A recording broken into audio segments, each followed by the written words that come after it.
चलिए, तो बेटा इसके बाद में उसके आगे का देखते हैं हम। ठीक है, सिंक्रो फेज़र अपन लोग समझ रहे थे कि क्या होता है सिंक्रो फेज़र। ठीक है, सिंक्रो फेज़र में ये जो आपको बताया कि इसमें जो एंगल 0 और 90 डिग्री होगा वो किस टाइप से होगा। ठीक है, तो एंगल 0 का क्या मतलब होगा कि यहाँ पे जो +90 at the maximum start of the UTC time मतलब या सेकंड। ठीक है, और एंगल -90 का क्या मतलब होगा, for the maximum 0 crossing at the start of the UTC. ठीक है, ये क्या है, फॉर द मैक्सिमम पॉजिटिव। ठीक है, एंड इसका क्या है, zero crossing at the positive, zero crossing at the positive. ठीक है, अब रिफरेंस, आपने जो रिफरेंस वेव ली है, ठीक है, यहाँ पे जो रिफरेंस वेव है उसका जो फंक्शन है वो किसका फंक्शन है, कॉस का फंक्शन है। ठीक है, तो कॉस का फंक्शन कैसे होता है, इसी टाइप से होता है कॉस का फंक्शन, इस टाइप से। ठीक है, एंड साइन का फंक्शन क्या होता है, साइन का फंक्शन तो आपको पता है, साइनोसोडल वेव। ठीक है, जिसका time period T equal to 1/f या T F equal to 50 hertz. ठीक है, जब आप उसका टाइम पीरियड निकालोगे तो वो कितना आएगा, 20 मिली सेकेंड। ठीक है, अब सिंक्रो फेज़र की जो डेफिनेशन है वो समझने के लिए,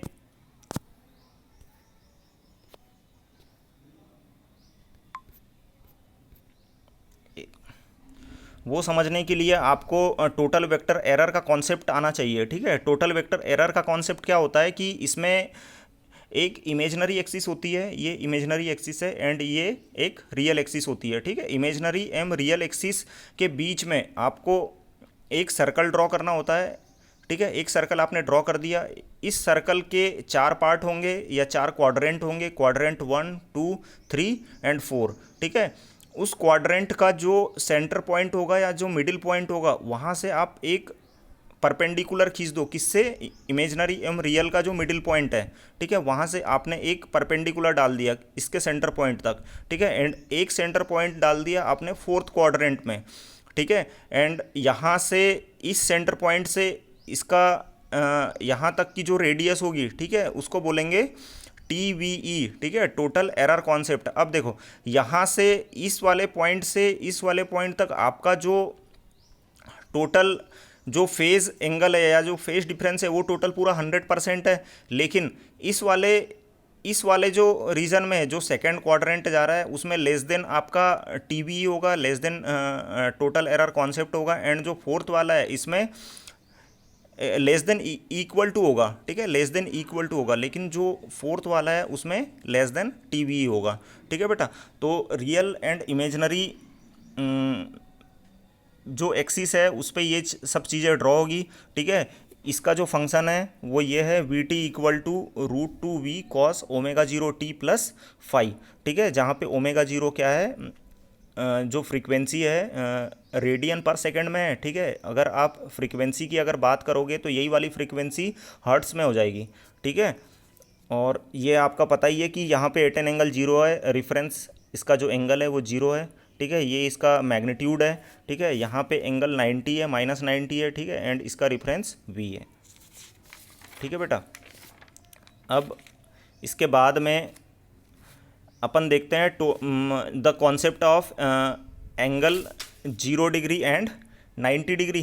ठीक है, तो 0 एंड 90 को समझने के लिए आपको सेम वही करना है, आपने एक एंगल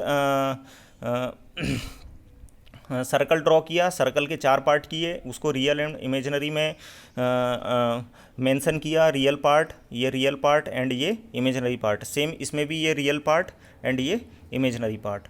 ठीक है, अब मैंने आपको बताया था कि एक कॉम्प्लेक्स कॉन्जुगेट होगा। ठीक है, जिसका मैग्नीट्यूड होगा एंड उसका एक एंगल भी होगा, तो AE⁻j एंड AE⁻−j π/2। ठीक है, आपको एंगल 0 एंड 90 लेना है, तो 0 के लिए थीटा ले लिया एंड 90 के लिए -π/2 ले लिया। ठीक है, अब यहाँ से ये 0 है, ये रेफरेंस एक्सिस है, एंड ये 90 है। पिछले केस से आप रिलेट करो, पिछले केस में ऐसा बना था, ये बना था 0 एंड ये बना था 90।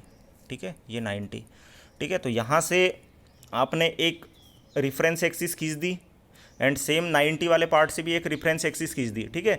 अब 90 वाले पार्ट जहाँ पे जीरो आ रहा था, ठीक है, वहाँ पे मैंने क्या बोला था कि जीरो मैक्सिमम होगा, पॉजिटिव मैक्सिमम होगा, तो देखो पॉजिटिव मैक्सिमम हो रहा है, ये हो गया, ठीक है। एंड जहाँ पे -90 आ रहा था वहाँ पे मैंने क्या बोला था, जीरो क्रॉसिंग होगी, ये देखो जीरो क्रॉसिंग हो रही है, ठीक है बेटा। अब जैसे ही आपकी ये वेव आई ना, उसको आप आगे ड्रॉ कर दो तो आपको आपकी एक साइनोसोडल वेव बन जाएगी। सेम इसमें भी जैसे ही ये क्रॉसिंग होगी उसके बाद ये ड्रॉ कर दो, तो इसका जो फंक्शन बन जाएगा वो क्या बन जाएगा, A cos omega t minus पाई/2, एंड इसका क्या बन जाएगा, ए कॉस ओमेगा टी, ठीक है। आपका एंगल तो जीरो ही है, ठीक है। एंड ये जो एक नया फेज, नया टाइम निकल के आ रहा है, नया एक एंगल आपका जो रिफरेंस वेव निकल के आ रही है वो रिफरेंस वेव होगी, ठीक है। पहला वाला जो सिग्नल है उसका जीरो है एंड दूसरा वाला सिग्नल है उसका -π/2 है, ठीक है। ओके, थैंक यू बेटा।